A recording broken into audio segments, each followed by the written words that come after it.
Mix by Yadav films Bhojpuri Sonu Chamoli.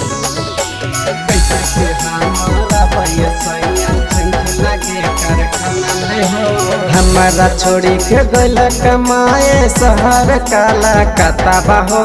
हमारा छोड़ी के गल कमाए शहर काला कताबा हो। कैसे के हमारा सैया मन न लागे घर में हो।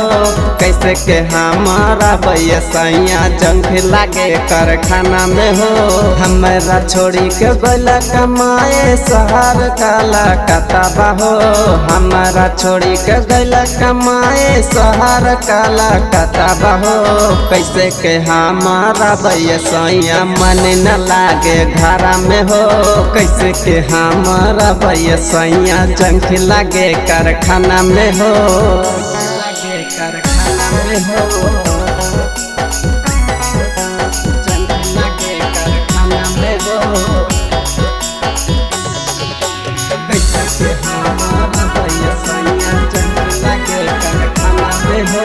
कैसे के हमारा सैया जंग लागे कारखाना में हो। चढ़ली जावानी में सैया चल गईला बहारा हो। अपना में हार पे सैया कोयला न पहारा हो।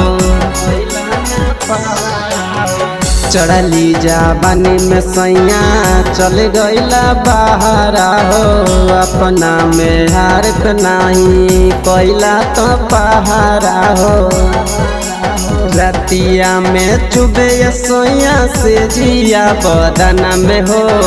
रतिया में चुबे सोया से जिया बदना में हो।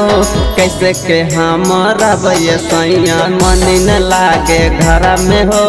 कैसे के हमारा सैया जंग लागे कारखाना में हो। लागे कारखाना में हो।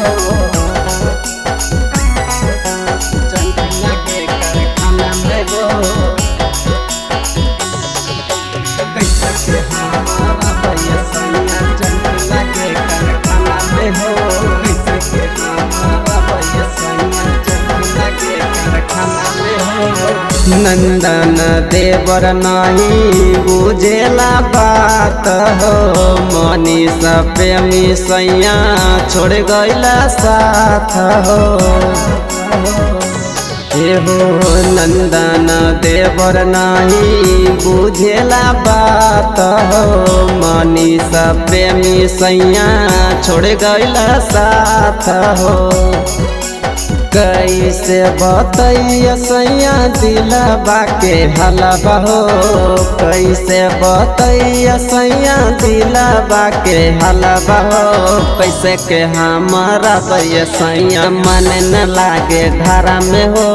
कैसे के हमारा सैया जंग लागे कारखाना में हो।